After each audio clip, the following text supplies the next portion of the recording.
மல்லி வந்து ரொம்ப அழுந்துட்டு உட்காந்துட்டு இருக்காங்க. இதை பார்த்த விஜய் வந்து மல்லியை சமாதானப்படுத்தணும், மல்லியை எப்படியாவது சாப்பிட வைக்கணும், நைட் டைம் நிறைய ஓவர் டைம் ஆகிடுச்சு, எப்படியாவது வந்து மல்லியை தூங்க வைக்கணும் அப்படின்னு சொல்லிட்டு மல்லி வந்து ரொம்பவே வந்து ஆறுதலாக வந்து பேசிகிட்டு இருக்காங்க.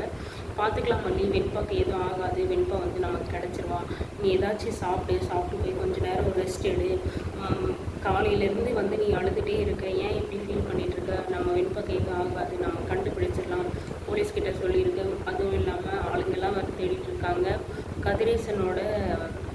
கதிரேசனுக்கு எவ்வளோ வந்து ஆளுங்களை தெரியும், அவரும் சொல்லியிருக்காரு, அவங்க சைட்லேயும் வந்து தேடிட்டு தான் இருக்காங்க, வெண்பாக்கு எதுவும் ஆகாது மல்லி அப்படின்னு சொல்லிட்டு மல்லியை வந்து சமாதானப்படுத்த விஜய் வந்து பேசிகிட்டு இருக்காரு. ஆனால் வந்து மல்லி கொஞ்சம் கூட சமாதானம் ஆகலை. எனக்கு தெரியாதுங்க, எனக்கு வந்து வெண்பா வந்து எனக்கு இப்போவே வேணும், என் பொண்ணு எனக்கு இப்போவே வந்தாகணும், அவளை பார்க்காம என்னால் ஒரு நிமிஷம் கூட இருக்க முடியல, அதுவும் வந்து அந்த சுடர்கிட்ட மாட்டிக்கிட்டு என் பொண்ணு என்ன பாடுபடுறாளோ, எங்கே இருக்காளோ, தூங்கினாலோ சாப்பிட்டாலோ இல்லை, எனக்கு ஒன்றுமே தெரியல, எனக்கு ரொம்ப கஷ்டமாக இருக்குது, எனக்கு வெண்பா வந்து வேணும் அப்படின்னு சொல்லிட்டு வந்து மல்லி வந்து ஒரே பிடிவாதமாக வந்து பிடிச்சிட்ருக்காங்க. விஜயும் வந்து எவ்வளவோ வந்து சமாதானப்படுத்தி பார்த்துட்டாரு.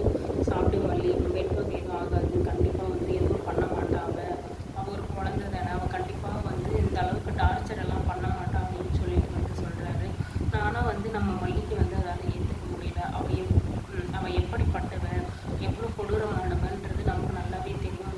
என்ன பழிவாங்கணும் அப்படின்றதுக்காக குழந்தைய கஷ்டப்படுத்தினவாக இப்போ வந்து எல்லா உண்மையும் எல்லாருக்கும் தெரிஞ்சிருச்சு அப்படின்ற கோபத்தில் குழந்தைய என்ன வேணாலும் பண்ணிடுவா.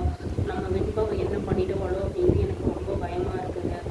எனக்கு வந்து வெண்பா வேணும், வாங்க நம்ம போய் தேடலாம் அப்படின்னு சொல்லிட்டு வந்து விஜய்கிட்ட ரொம்பவே வந்து மல்லி வந்து ரொம்ப எமோஷ்னலாக அழுது பேசிகிட்டு இருக்காங்க. பார்க்குற நமக்கே வந்து கஷ்டமாக இருக்குது. ஏன் மல்லி இந்த அளவுக்கு ஃபீல் பண்ணுறீங்க, வெண்பா நல்லா தான் இருக்காங்க அப்படின்னு சொல்லிட்டு நம்ம போய் எழுந்து போய் சொல்லலாம், மல்லிக்கு ஆறுதல் அப்படின்ற அளவுக்கு வந்து மல்லி வந்து கஷ்டப்படுத்திட்டு இருக்காங்க.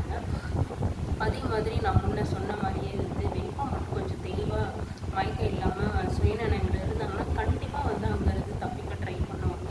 அப்படி இல்லைன்னா வந்து நம்ம இருக்கிற இடத்த வந்து யாருக்காவது சொல்கிறதுக்காக முயற்சி பண்ணுவாங்க அப்படின்னு சொல்லி நான் சொன்ன மாதிரியே வந்து வீட்டில் எல்லாரும் வந்து கொடுவில் தான் வந்து வெண்பா வந்து வச்சுருந்தாங்க. இப்போ பார்த்தீங்கன்னா வீட்டில் ஏதோ ஒரு வீட்டில் இருக்காங்க. அந்த வீட்டில் வந்து சுடர் வந்து தூக்கிட்டு இருக்காங்க நல்லாவே.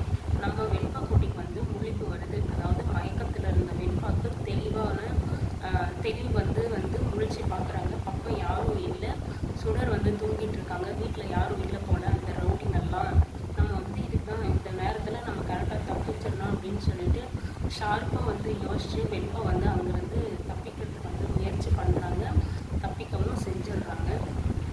தப்பித்த உடனே வந்து சுடருக்கும் வந்து முழிப்பு வந்துடுது. எழுந்து பார்க்குறாங்க, பக்கம் வந்து வெண்பா குட்டி இல்லை. திரும்பி பார்க்குறாங்க, ரூமோட டோர் வந்து ஓப்பன் ஆகிருக்கு. இதை பார்த்து வந்து சுடருக்கு வந்து ஷாக் ஆகுது. வெண்பா வந்து தப்பிச்சிட்டா அப்படின்ற விஷயம் வந்து சுடருக்கு தெரிய வந்துருச்சு. இன்னும் கொஞ்ச நேரம் தெரியாமல் இருந்திருந்தாலும் வெண்பா வந்து சுடரை விட்டு ரொம்ப தூரம் வந்து போயிருக்க வாய்ப்பு இருக்குது. இப்போ வந்து உடனே தெரிஞ்சதுனால சுடர் கண்ணில் வந்து நம்ம வெண்பா குட்டி மாட்டிப்பாங்களோ, இல்லை அதுக்கு முன்னாடி வந்து யாரு கண்ணிலையாவது பட்டு வீட்டுக்கு போயிடுவாங்களா என்ன அப்படின்னு சொல்லிட்டு தெரியுது. ஆனால் வந்து வெண்பா வந்து சூப்பராக வந்து அங்கேருந்து தப்பிச்சிட்டாங்க.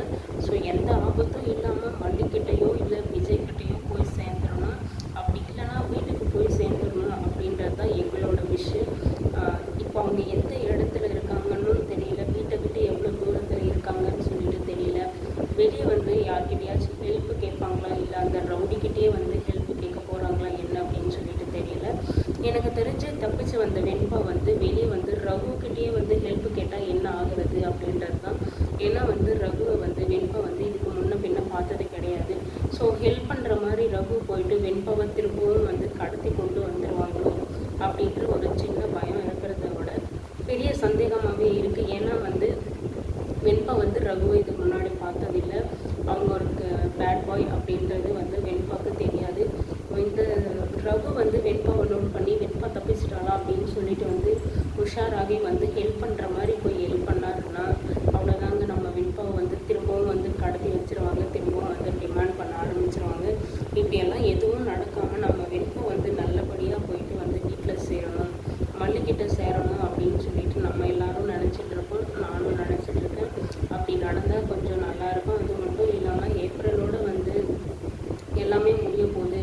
இதுக்கப்புறம் வந்து வந்து சீரியலை வந்து நம்ம எப்படி பார்க்க முடியும் அப்படின்னு சொல்லிட்டு நினைக்கும் போது கொஞ்சம் கஷ்டமாக இருக்குது. ஏன்னா வந்து முடிய போகுது அப்படின்ட்டு ஒரு ரூமர் வந்துட்டுருக்கு. அது உண்மையா பொய்யா அப்படின்றத விட அந்த நியூஸை கேட்குற போதே கஷ்டமாக இருக்குது. என்ன அவ்வளோதானா அப்படின்னு சொல்லிட்டு இதுக்கப்புறம் நம்ம என்ன பண்ண போகிறோம், அவ்வளோதானா, எல்லாம் வந்து அவ்வளோதான் முடிஞ்சு போச்சா, இதுக்கப்புறம் வேறு ஒன்றும் இல்லையா நடக்க அப்படின்ற மாதிரி தான் வந்து எனக்கு ஃபீல் ஆகுது. உங்களுக்கு என்ன ஃபீல் ஆகுது அப்படின்னு சொல்லிட்டு நீங்கள் சொல்லுங்கள். இப்போ வந்து வெண்பா வந்து தப்பிச்சாங்களா, இல்லை சுடருக்கு என்ன தண்டனை கிடைக்க போகுது, சுடர் வந்து எப்படி வந்து போலீஸ்கிட்ட மாட்ட போகிறாங்க, அப்படி வந்து யாருக்கும் தெரியாத அளவுக்கு எந்த இடத்துல ஒளிஞ்சிட்டு இருக்காங்க அப்படின்றது எல்லாத்தையும் தெரிஞ்சுக்க நான் ரொம்ப ஆவலாக இருக்கேன். என்ன பண்ணுறாங்க, எப்படி கண்டுபிடிக்கிறாங்க அப்படின்னு சொல்லிட்டு நான் எபிசோட் பார்த்து